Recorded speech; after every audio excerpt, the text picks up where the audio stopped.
وسمينا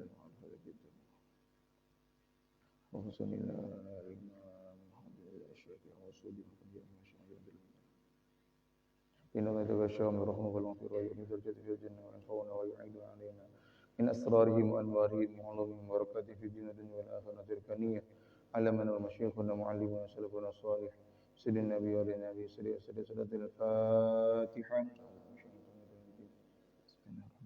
الحمد لله رب العالمين الرحمن الرحيم مالك يوم الدين إياك نعبد ونستعين اهدنا الصراط المستقيم صراط الذين أنعمت عليهم غير المغضوب عليهم الضالين آمين. يا أرحم الراحمين يا أرحم الراحمين يا أرحم الراحمين فرج عن المسلمين يا الراحمين يا أرحم الراحمين فرج على المسلمين وليس نرجو سواك فادرك إلهي درا قبل الفناء والهلاك يا عم دنيا ودين يا أرحم الراحمين يا أرحم الراحمين فرج على المسلمين وما لنا ربنا سواك يا حسبنا يا ذا العلا والغنى يا قوي يا متين يا أرحم الراحمين يا أرحم الراحمين فرج على المسلمين بجاه طه الرسول جد ربنا بالقبول وهب لنا كل سوء رب استجبني أمين يا أرحم الراحمين يا أرحم الراحمين يا أرحم الراحمين فرج مسلمين ثم الصلاة والسلام على شفيع الأنام والآل نعم الكرام والصحب والتابعين يا أرحم الراحمين يا أرحم الراحمين يا أرحم الراحمين فرج على المسلمين. السلام عليكم ورحمة الله وبركاته. بسم الله ما شاء الله لا يسرق الخير إلا الله. بسم الله ما شاء الله لا يصرف السوء إلا الله. بسم الله ما شاء الله ما كان من نعمة فمن الله. بسم الله ما شاء الله لا حول ولا قوة إلا بالله. الحمد لله رب العالمين والصلاة والسلام على أشرف الأنبياء والمرسلين سيدنا مولانا محمد وعلى آله وصحبه أجمعين. سبحانك لا علم لنا إلا ما علمتنا إنك أنت العليم الحكيم وتب علينا إنك أنت التواب الرحيم واهدنا ووفقنا إلى طريقك المستقيم ولا حول ولا قوة إلا بالله العلي العظيم. رب اشرح لي صدري ويسر لي أمري واحلل عقدة من لساني يفقهوا قولي وسدد لساني واهد قلبي بحق سيدنا مولانا محمد صلى الله عليه وسلم والصحب والآل. اللهم افتح بيننا وبين قومنا بالحق وأنت خير الفاتحين. آمين. أما بعد. وقال صلى الله عليه وعلى آله وصحبه وسلم اذكروا محاسن موتاkum atau kama qala Rasulullah sallallahu alaihi wasallam. Yang sama-sama kami muliakan, kami hormati bapak-bapak, ibu-ibu, jamaah yang dirahmati Allah Subhanahu wa taala. Pada kesempatan yang mulia ini mari kita bersama-sama senantiasa memanjatkan puja dan puji syukur kita kepada Allah Subhanahu wa taala atas segala limpahan hidayah, taufik, inayahnya, kesehatan dan kesempatan kepada kita semua kembali dapat berkumpul di waktu yang mulia ini, waktu subuh, di bulan yang mulia ini, di bulan Sya'ban, di mana Allah kumpulkan kita di tempat yang mulia ini dengan tujuan yang sama, bertafaqquh fid din, mendalami, memahami daripada ilmu agama kita. Salawat serta salam senantiasa kita haturkan kepada junjungan kita Nabi besar Muhammad sallallahu alaihi wasallam beserta seluruh keluarga, sahabat, pengikutnya ila yaumil qiyamah. Amma ba'd. Hadirin wal hadirat jamaah yang dirahmati Allah Subhanahu wa taala. Pada kesempatan yang mulia ini izinkan ulun sedikit menceritakan, membacakan daripada biografi sekilas tentang terkait imam kita, Imamul Madhab, Imam Muhammad bin Idris Asy-Syafi'i rahimahullahu ta'ala. Di mana sebagai rujukannya ulun ambil daripada kitab Kifayatul Atqiya, yang mana kitab ini sudah sangat terkenal, dibaca di dalam banyak majlis-majlis ta'lim dan pondok-pondok pesantren, dan dibaca oleh guru kami dan kami ikut di dalamnya di sana. Kata muallif, faqala, beliau mengatakan, jadi supaya kita mengenal lebih dalam bagaimana sosok imam kita yang selama ini kita berpuluh-puluh tahun sudah mengikuti beliau di dalam ibadah kita, bahkan kehidupan seharian kita, berjual beli, ibadah sembahyang, puasa, 99% Indonesia kita mengikuti mazhab Imam Syafi'i. Alangkah baiknya kita sedikit mengenal beliau supaya kita berkaca, kayak ini nah imam kita, kayak ini nah orang yang selama ini kita ikuti. Qala mu'allif rahimahullahu ta'ala wa nafa'ana bihi wa bi'un fid dharain amin. Faqala, kata mu'allif, amma al-imam Syafi'i rahimahullahu ta'ala fayadullu ala annahu kana 'abidan ma ruwiya annahu kana yuqassimul laili thalathata ajza'. Kata mu'allif bahwasanya Imam Syafi'i itu rahimahullahu ta'ala, hal yang menunjukkan beliau itu di samping orang yang alim tadi, orang yang penuh ilmunya, bahkan disebutkan oleh baginda Rasulullah SAW apa? Alimu Quraisyin yamla'ul arda ilman. Akan muncul nanti dari keturunan Quraisy itu yang ilmunya itu akan memenuhi seluruh jagat raya. Para ulama sepakat yang dimaksud dalam hadis ini adalah imamuna Sayyiduna Muhammad bin Idris Asy-Syafi'i. Jadi beliau di samping orang yang alim, yang sangat luas ilmunya, bahkan dari semua ilmu, bahkan banyak ilmu yang sangat beliau kuasai. Beliau juga seorang yang abidan, ahli ibadah juga. Sudah orang alim, ahli ibadah pula. Hal ini yang tunjukkan apa yang telah diriwayatkan, bahwasanya beliau itu membagi waktu malam beliau itu yuqassimul laila salasata ajza. Beliau membagi waktu malam beliau itu menjadi 3 bagian. Sulusan lil ilmi, wa sulusan lil ibadah, wa sulusan lin naum. Jadi sepertiga pertama, anggaplah di kita malam ini 12 jam. Mulai maghrib sampai subuh 12 jam. Sepertiga pertama beliau gunakan untuk ilmu, mutalaah, menghafal, mengajar, murojaah, mudzakarah dan seterusnya untuk ilmu, untuk kemanfaatan kaum muslimin umat. Kemudian sepertiga berikutnya apa? Lil ibadah, ibadah beliau. Karena disebutkan setelah ini bagaimana beliau itu seharinya itu menghatamkan 1 kali khatam Al-Qur'an. Untuk ibadah, sembahyang malam, tahajud dan seterusnya diatur oleh beliau, luar biasa. Wa sulusan lin naum, kemudian tetap sepertiganya 4 jam sisanya itu untuk tidur. Jadi bukan berarti ada berguringan, guring juga ada hak untuk tubuh kita. Tetap. Qala Rabi', berkata Imam Rabi'. Kalau ada khilaf ini Rabi' bin Sulaiman, salah seorang daripada ashabnya atau muridnya Imam Syafi'i.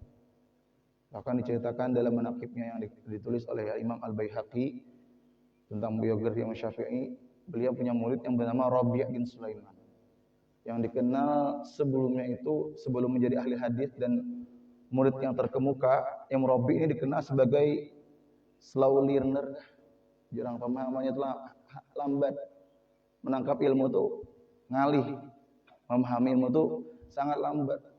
Diceritakan Imam Syafi'i itu ketika mengajar, dan di situ ada Rabi' bin Sulaiman, Imam Rabi'. Waktu diajarkan, Imam Syafi'i bertanya, karena itulah sosok seorang guru itu perhatian lawan murid. Apakah sudah paham kata beliau? Kata Imam Rabi, belum wahai guru, belum. Diulangi lagi 2 kali. Sudah pahamkah? Masih belum. Sampai ketiga kali Imam Rabi tetap belum paham wahai guru. Sudah ya Den. Habis ini ikut kepada aku, kata beliau. Artinya di privat pulang berduaan.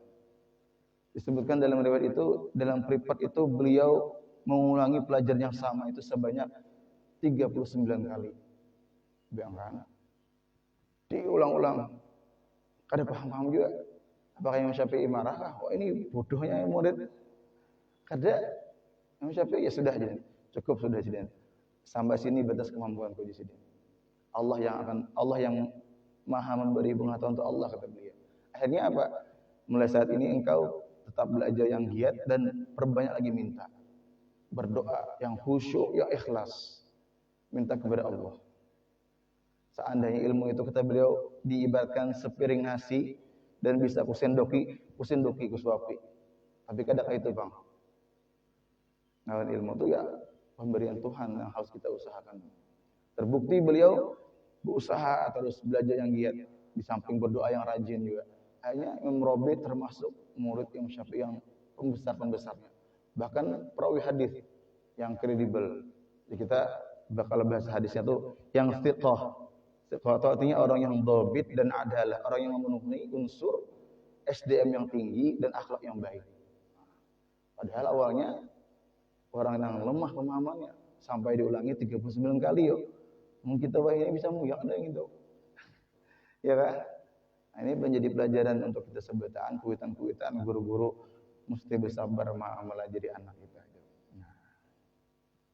Kata beliau, kata Imam Rabi rahimahullah, kana Syafi'i rahimahullah yakhtimul Qur'an fi Ramadan 60 marrah. Kata Imam Rabi, guruku Imam Syafi'i itu menghatamkan Al-Qur'an di bulan Ramadan itu sebanyak 60 kali. Kullu dzalika fi shalah, semuanya itu dikerjakan Imam Syafi'i di dalam sembahyang beliau.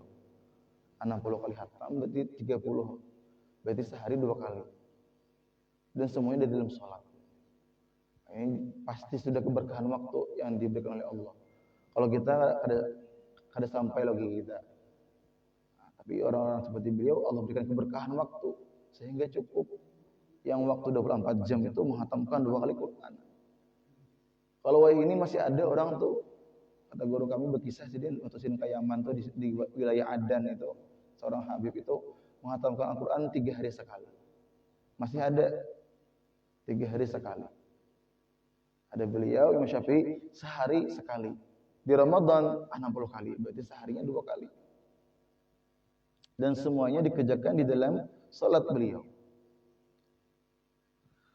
Wa kana Buaiti, Imam Buaiti ahadu ashabihi, termasuk salah seorang murid beliau juga, mengatakan apa? Yakhtimul Qur'an, Imam Syafi'i itu menghatamkan Al-Qur'an fi Ramadan fi kulli yaumin marrah. Wa qala Hasan Al-Karabisi, kata beliau, kata Imam Hasan Al-Karabisi, bitu ma'asyafi'i, aku itu bermalam, suatu ketika pernah bermalam bersama Imam Syafi'i. Kita ghaira lailah, bukan sekali 2 kali, beberapa kali. Fakana yusalli nahwan min thulutsal lail, kata beliau, kata Imam Al-Hasan Al-Karabisi, aku itu melihat Imam Syafi'i itu sembahyang sekitar sepertiga malam terakhir. Sekitar sepertiga malam beliau. Fama ra'aituhu yazidu ala 50 ayah fa idza akthar fa 100 ayah wa kana la yamuru bi ayatin rahmah illa sa'alallaha ta'ala li nafsi wa li jami'il muslimin.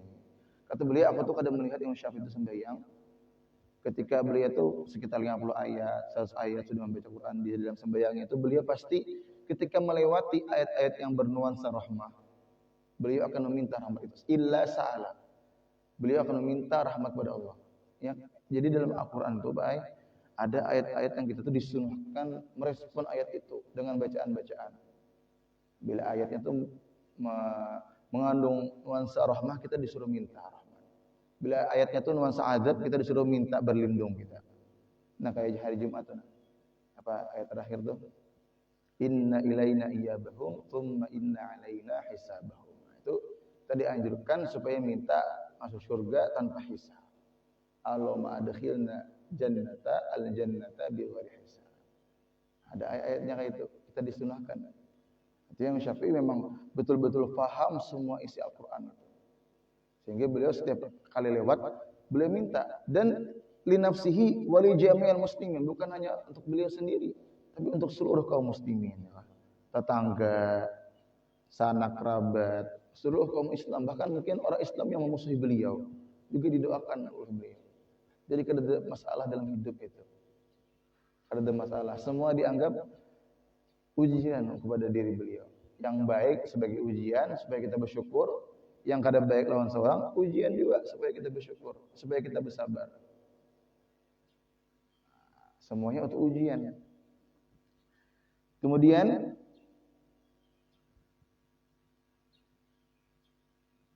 wal mu'minin wala yamuru bi ayati adab ila ta'awwada fiha wa sa'ala najata li nafsihi wal mu'minin. Begitu juga ayat yang bernuansa adab, beliau meminta perlindungan kepada Allah li nafsihi, untuk diri beliau pribadi, wa li jami'il muslimin, untuk seluruh kaum muslimin, didoakan oleh beliau. Wa ka'anna majumi'a lahu ar-raja' wal khauf ma'an. Jadi beliau itu dikumpulkan bagi diri beliau itu sifat roja, sifat harap kepada Allah, dan khauf, yang takut kepada Allah. Dikumpulkan, rojanya ada, khaufnya ada, stabil dalam diri kita. Nah, kita tuh kayak itu juga harus ada khauf, husnuzan tinggi kepada Allah. Kayak itu juga khauf, takut pulang. Tapi ketika orang sudah sakit, ya kan, apalagi sakaratul maut, sudah tua, maka di situ yang lebih ditonjolkan, yang lebih diberatkan sifat rojanya, harapan kepada Allah. Jadi sehingga dia itu ketika meninggal itu berhusnudzan kepada Allah, meninggal dalam keadaan bersangka baik kepada Allah. Tapi ketika masih muda, orang itu sehat-sehat saja, nah bisa lebih beratkan itu khaufnya, takutnya kepada Allah. Takutnya. Kata mu'alif, fandur kaifa yadullu iktisaru ala 50 ayat ala tabahuri fi asal Quran. Kita lihat bagaimana Imam Syafi'i itu begitu menguasainya tentang sir-sir dalam Al-Quran itu. Wa tadabburihi fiha, tadabburnya beliau akan isi Al-Quran itu. Wa qala Syafi'i rahimahullahu ta'ala, ma syabi'tu mundu 16 sanatan li'anna syab'a yathqul badan wa yuqassil qalba wa yuzil fatna wa yajlibun naum wa yu'ifu sahibahu 'alal ibadah. Kata beliau, Imam Syafi'i rahimahullah berkata, aku itu semenjak umurku itu 16 tahun, masyabi'atu, aku kada pernah kenyang lagi, kata beliau. 16 tahun kada pernah kenyang lagi. Ya kan, beratang ini. Kalau kita ini pasti kenyang bila makan. Paling kada aja guru kami munnya kenyang juga sesadangnya lagi gitu nah. Kada kawadah kayak sidin kan kada sampai kenyang juntung dah. Ada kita kenyang malah ada, tapi jangan justru kenyang tambah terus. Nah, jangan. Itu berbahaya.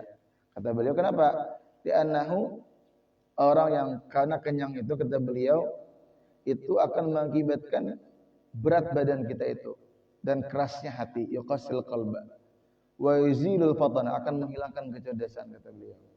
Dan akan membuat orang itu akan tidur, yajlibun naum.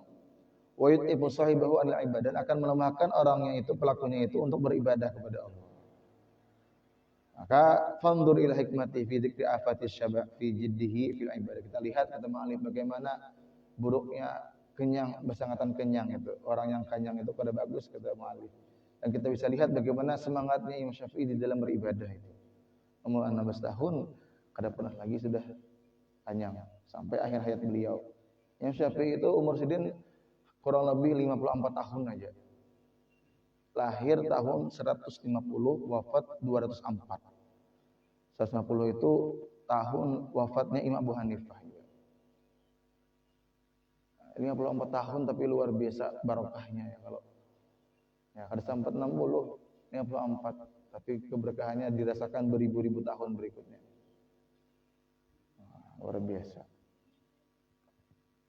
Kemudian idza taraha syaba li ajliha wa ra'su ta'abbud qalil ta'am. Wa qala Syafi'i rahimahullahu ta'ala, ma haliftu billahi ta'ala la sadiqan wa la kadiban qattu fanzur ila hurmati wa tawqiri lillah.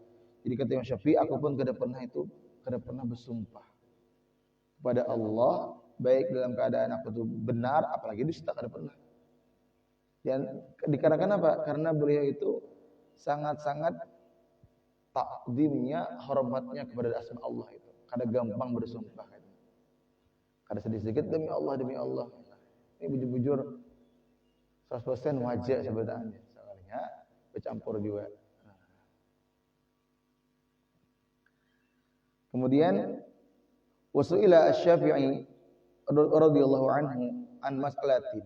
Jadi suatu ketika Imam Syafi'i ini beliau pernah ditanya akan suatu perkara, suatu masalah. Fasakata, beliau diam. Faqila lahu ala tujibu rahimakallah faqala hatta ara fadla fi sukuti. Diam Imam Syafi'i. Waktu beliau diam itu ditanya, "Wah Imam, tidakkah engkau jawab itu pertanyaan? Kenapa pian diam?" Ya, kenapa diam? Imam Syafi'i bukan karena kada tahu, tapi kenapa? Kata beliau, aku itu masih melihat hatta ara fadla. Aku tuh melihat kira-kira baik mana. Aku baik menjawabkah atau baik kada aku jawab? Yang mana yang lebih baik di antara pertanyaan ini? Jadi kada semua pertanyaan itu kita jawab juga. Ada yang kadang pertanyaan itu kita kada jawab itu lebih bagus. Aneh banget pertanyaannya misalnya. Yang kira-kira betakun itu kada ada manfaatnya juga. Akhirnya Imam Syafi'i lebih memilih diam, bukan berarti kada menjawab.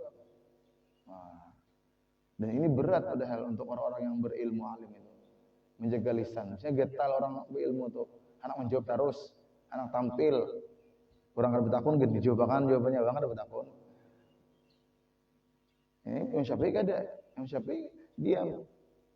Padahal dia tahu aja diam ai. Karena beliau melihat tadi, lebih baik mana menjawab lawan kada menjawab. Fanzur fi muraqabatihi lil lisani.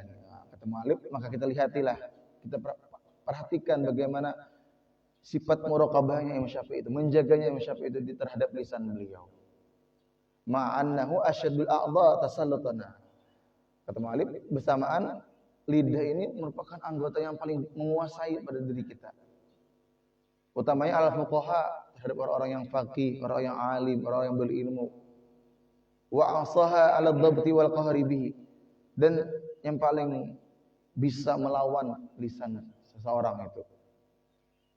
Wa bihi yastabinu annahu kana la yatakallamu wa la yaskutu illa linail fadl. Maka dengan peristiwa ini kita menjadi jelaslah bahwa Imam Syafi'i itu rahimahullah, beliau itu tidak berbicara atau diam terkecuali untuk mendapatkan karunia Allah di situ.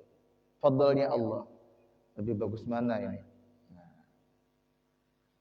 Wa talabit thawab, dan mengharapkan pahala dari Allah Subhanahu wa taala.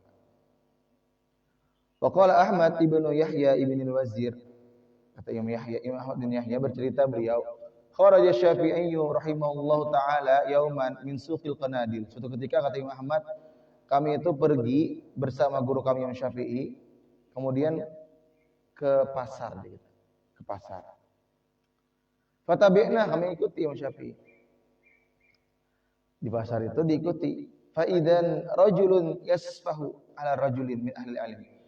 Ternyata ada kejadian yang unik ketika di pasar itu Imam Syafi'i dan Imam Ahmad bin Yahya bin Wazir melihat ada seorang ini menyambati akan seorang yang dari golongan ahli ilmu, orang berilmu juga kita. Orang berilmu seiko ini disambati oleh seseorang yang ya orang bodoh lah. Disambatinya apa kayak itu nah? Dengan kata-kata yang ada pantas, kata-kata yang kotor ya kita. Nah, faltafata Syafi'i ilaina, maka Imam Syafi'i pun menoleh. Ketika melihat peristiwa itu, Imam Syafi'i menoleh kepada kami.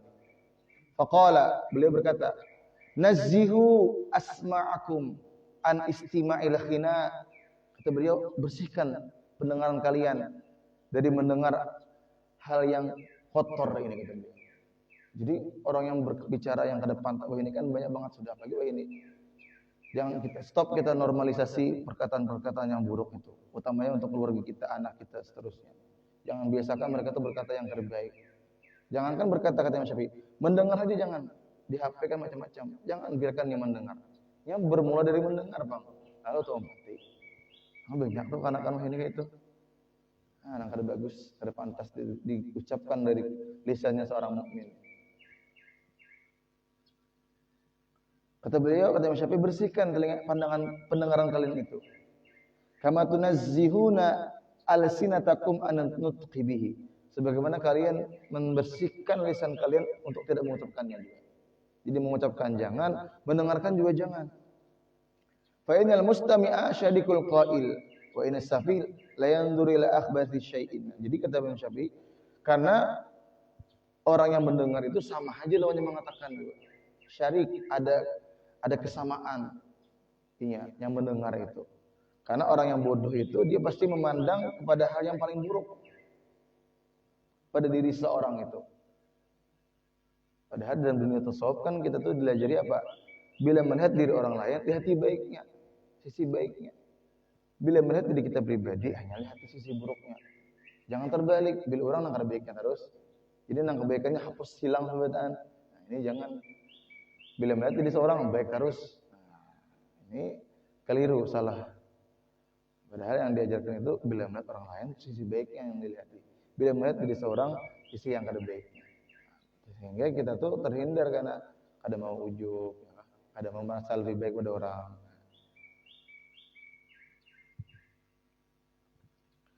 Kemudian waqala Syafi'i radhiyallahu an, beliau bercerita yang Syafi'i, kataba hakimun ila hakimin. Suatu ketika ada seorang hakim itu mengirim surat kepada hakim yang lain.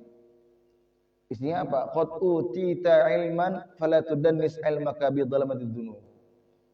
Fatabqa fi dhulmah yauma yasta'ahlul ilmi bi nuri ilmi. Maka kata si hakim ini kepada hakim yang lain, maka kata beliau, janganlah sungguh kamu ini diberikan ilmu, maka janganlah kamu kotori ilmumu itu dengan gelapnya dosa. Jangan, kata hakim ini. Maka tetaplah kegelapan itu sampai mana akan menghilangkan orang yang ahli ilmu. Gelapnya dosa itu akan menutupi daripada cahaya ilmu itu. Itu dari segi bagaimana ibadahnya Imam Syafi'i tadi dan bijaksananya beliau. Kemudian wa amma zuhdu radhiyallahu an, bagaimana zuhudnya Imam Syafi'i radhiyallahu an. Faqala Syafi'i, Imam Syafi'i berkata, man idda'a annahu jama'a baina hubbid dunya wa hubbil khaliqiha fi qalbihi faqad kadzaba. Kata beliau, bila ada orang tuh mengaku-ngaku idda'a, orang tuh sudah mengumpulkan di hatinya itu antara cinta dunia lawan cinta khaliqnya, cinta Allah. Aku ini mampu aja. Cinta Allah iya, cinta dunia iya. Oh, itu kata Imam Syafi'i apa? Faqad kadzaba, bohong orang itu. Ada mungkin enggak sih, kadang orang tuh mencintai dunia iya, cinta Tuhan enggak iya juga ada mau. Mesti shouting yang diunggulkan cinta Allah. Wa qala Humaydi berkata, kharaja Syafi'i rahimahullahu ila Yaman ma'a ba'dil wulati fansaraf ila Makkah. Jadi kata Imam Humaydi, suatu ketika Imam Syafi'i itu pergi ke Yaman, ditugaskan di sana bersama para gubernur-gubernur. Kemudian tatkala selesai dari Yaman tugas beliau, pulang beliau membawa hasil sekitar 10.000 dirham.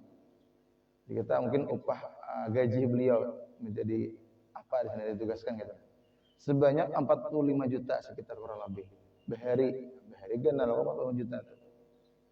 Nah, maka waktu beliau dari Yaman bertahun-tahun mau kembali ke Makkah, ternyata di tengah-tengah jalan itu beliau dibikinkan kemah istirahat di sana. Nah, waktu istirahat itu banyak orang-orang datang menghampiri Imam Syafi'i. Hampir bertanya ini itu. Waktu itu beliau kata Imam Humaydi memberikan semua apa yang boleh hasilkan sebanyak 45 juta habis semuanya. Uang beliau itu beliau berikan sebetulnya. Nah, itu bukti daripada zuhudnya Imam Syafi'i. Bahkan kata Ma'alib, sakhanya Imam Syafi'i itu, dermawannya Imam Syafi'i itu jauh lebih masyhur min antuka, jauh lebih masyhur lagi daripada yang diceritakan dalam kitab ini. Masih banyak lagi bagaimana kedermawanannya seorang Imam Muhammad bin Idris Asy-Syafi'i rahimahullah taala. Yang terakhir, Imam Syafi'i juga suatu ketika beliau pernah masuk ke di kita bahari WC.